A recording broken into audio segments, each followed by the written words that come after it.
Hi guys, welcome back to Classic Album Reviews.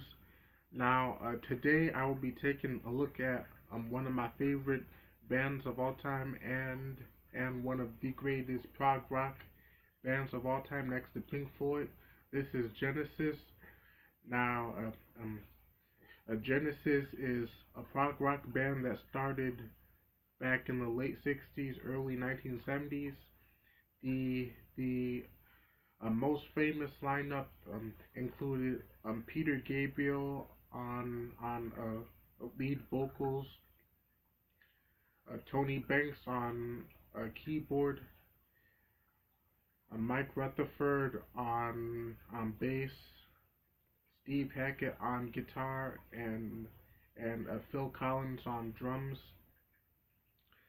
And as everyone knows, Peter Gabriel and Phil Collins, they both went on to have very successful solo careers later in the 1980s.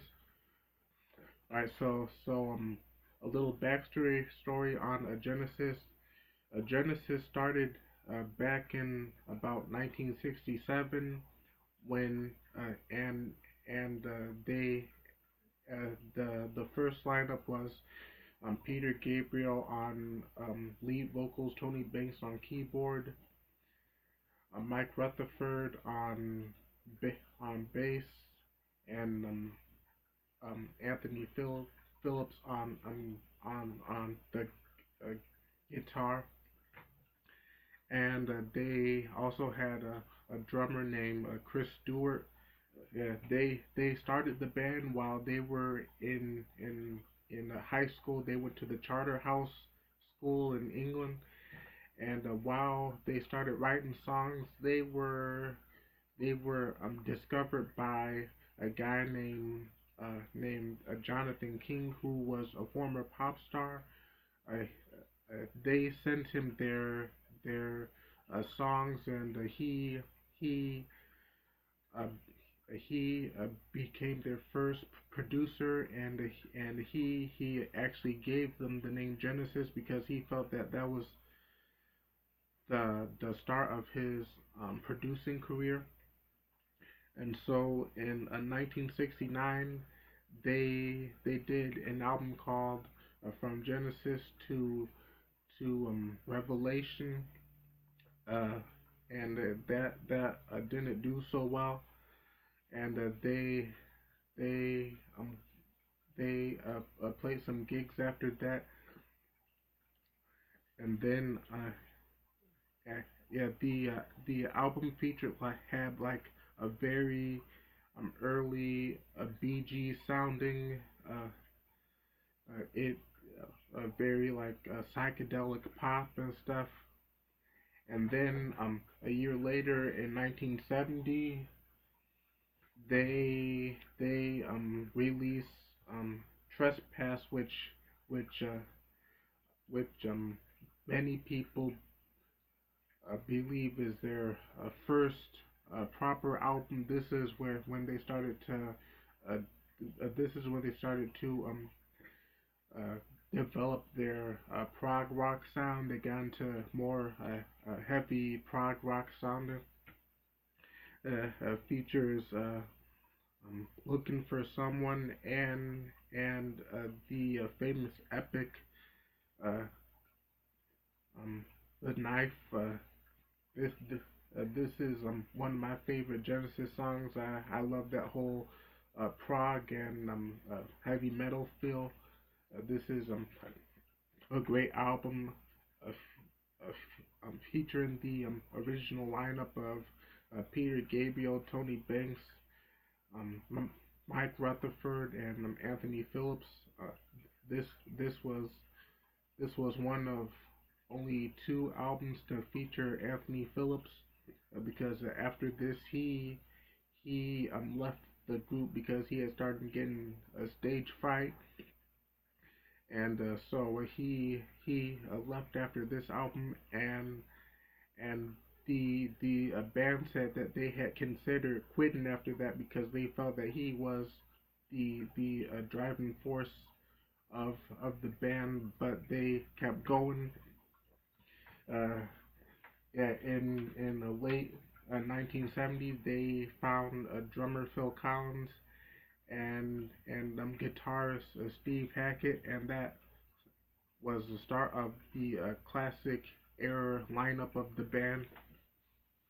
And the first album from this lineup was 1971's Nursery Crimes. This is also a great album featuring the epic the musical box, another one of my favorite Genesis songs, and a song for Absent Friends, which was the first lead vocal for Collins, Harold the Barrel, and the return of the giant hogweed, and then 1972 they released Foxtrot. This is my favorite album by Genesis. This is a great album, great production. This is a very epic album, and I think that this is one of the best prog rock albums of all time, featuring um, um, Watcher of the Skies, which has a very like space rock sci-fi feel with the um, mellotron at the in the intro, and this album also famously features the 23-minute epic Supper's Ready. Yeah, this is a great album, and this album also started the whole uh, uh like uh, stage shows for Genesis. This was the first time that they got. This is the first time that they got theatrical with their music and with their live shows. This was the first album where Peter Gabriel started dressing up, wearing makeup and stuff. Yeah, for this album on the tours, he would wear a red dress and a fox head, just like on this album here. Yeah. So that was the first time that they got theatrical with their work. Then in 1973, they released They released a Selling England by the Pound, another great album. Many people say this is their best. I feel that this is probably their uh, their second best album, and my second favorite album. Yeah, this features dancing on the moonlit night, and another one of my favorite Genesis songs. I know what I like. Yeah, this was like their first big like hit. This was their first hit single. One of their first songs to like chart on the Billboard charts. This was released in 1973. Then in 1974, they they got a little bit more ambitious. Peter Gabriel went to work. He wrote a story about the he wrote a story about a young a teenage a half Puerto Rican boy named uh, Rael, who went to find his brother, and he goes through this fantasy place, uh, and that that story became the plot of Genesis 1974, their rock opera The Lamb Lies Down on Broadway. This album was the first time that all of the lyrics were written by Peter Gabriel. Yeah, this is a very Peter Gabriel influence. This was his idea, and he wore like a lot of costumes during this tour, dressing up as the title character, wearing the leather jacket, and he also had the Slipper Man costume, and this album was actually this album was actually the last album by this was the last album with Peter Gabriel as the lead singer of Genesis, because after this album and the tour, Peter Gabriel felt that he wanted to leave the band because he wanted to go in a different direction, and also because his first daughter was born, and he just wanted to be with his family and everything. And so after the tour and the album, he left the band. So now they were a four-piece without a lead singer, and so Collins, Banks, Rutherford, and Hackett, they were worried about what they were gonna do for the future. So they decided to carry on and to find a new lead singer. Now now originally they weren't considering asking they weren't considering asking Phil Collins to be the lead singer, and did Phil Collins didn't even want to be the lead singer, and so they had auditioned different people to take Peter Gabriel's place, but none of them were good, and so um so Collins decided to audition, and so the other band members liked him, and so they asked him to take Gabriel's place, which he did. And so the first album that featured Phil Collins as the new lead singer of Genesis was 1976's A Trick of the Tail.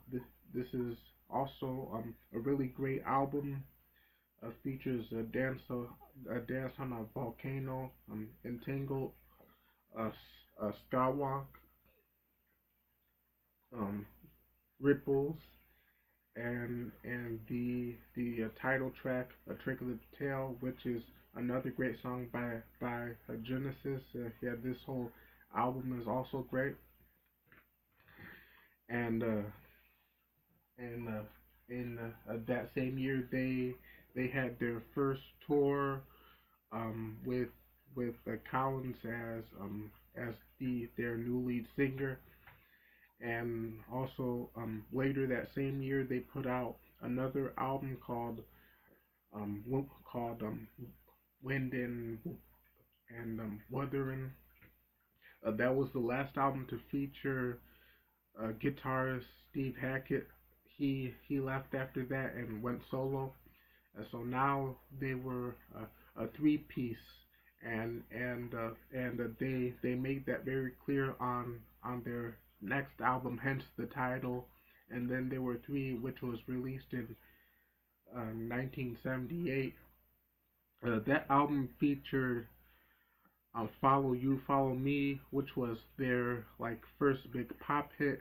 Many people say that that was the many people say that that was the beginning of the next era of Genesis, which people called the pop era.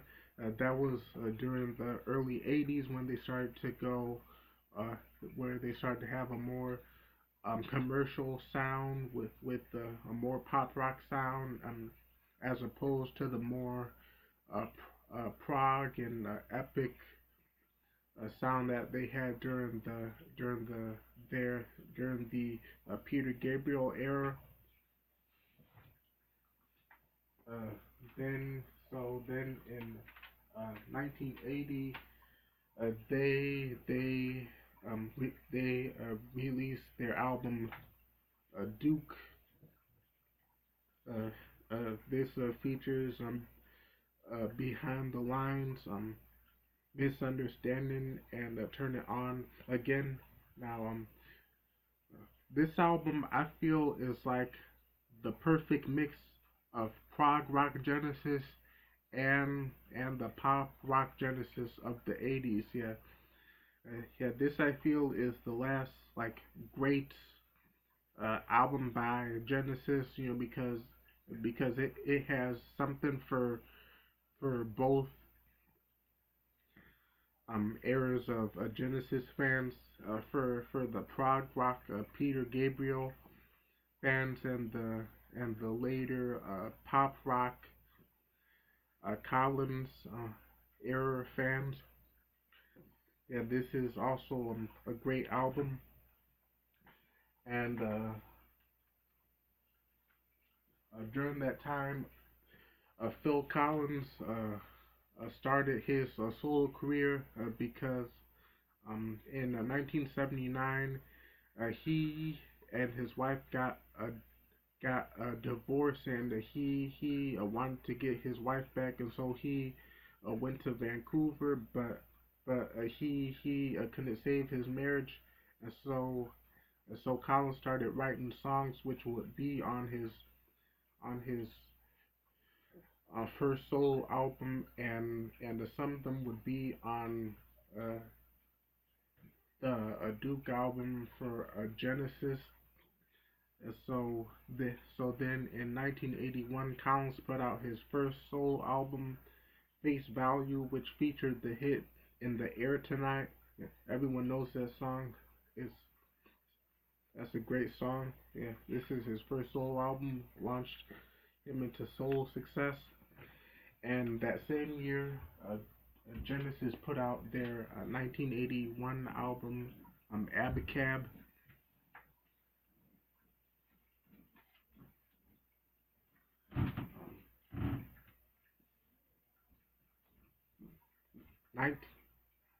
1983, they put out their self-titled 1983 album, Genesis. Mm-hmm. Mm-hmm. They put out their 1983 album, Genesis. Hmm? Mm-mm. Their 1983 album Genesis, featuring the hits "Mama" and "That's All," and then they didn't release another album for about 3 years. Phil Collins uh, was focusing on his solo career. In 1985, he put out "No Jacket Required," which featured the hits "Sue Studio" and "One More Night." And then 1986, Genesis put out their most successful album, Invisible Touch, featuring the title track, um, uh, Tonight, Tonight, Tonight, and A Land of Confusion. Yeah, that song is best known for its music video featuring puppet animation. You know, with the puppets from the famous British show, um, Split an Image. Yeah, and they toured that album for from like 86 through 87, and during the late 80s, Colin put out another solo album and in like 1989, and then 1991, Genesis released the album uh, We Can't Dance, which featured the title track and Jesus He Knows Me. Oh yeah, also Peter Gabriel, he had a very he had a very successful solo career by this time. He had his first solo album, a self-titled solo album, in 1977, and what was weird about all his albums, his first few albums in like the late 70s, early 80s, all they were all self-titled Peter Gabriel, and then in 1986 he released the album So, which became his most successful album, which was a very coincidental because that was the same year that Genesis put out their most successful album. Yeah, so that album featured the hits Sledgehammer, um, um, In Your Eyes, um, and the Big Time. So yeah, anyway, We Can't Dance was the last Genesis album to feature Phil Collins. He left the band in 1996, and Banks and Rutherford replaced him with Ray Wilson, and they released their final album, Calling All Stations, in 1997. And after that, they called it a day, and they all had their solo careers. And then in 2007, the three-man lineup of Collins, Banks, and Rutherford reunited, and they went on tour. Then 2010, Genesis was inducted into the Rock and Roll Hall of Fame. Collins, Banks, um, Rutherford, and Hackett were there to receive their awards. Minus Gabriel. Um, Peter Gabriel was eventually inducted into the Rock and Roll Hall of Fame as a solo artist in 2014. Yeah, that was my review of Genesis full discography and their history. Thank you guys. Please leave comments and any feedback and some albums that you like me to uh, re- review in for my next episodes. So thank you and have a good day.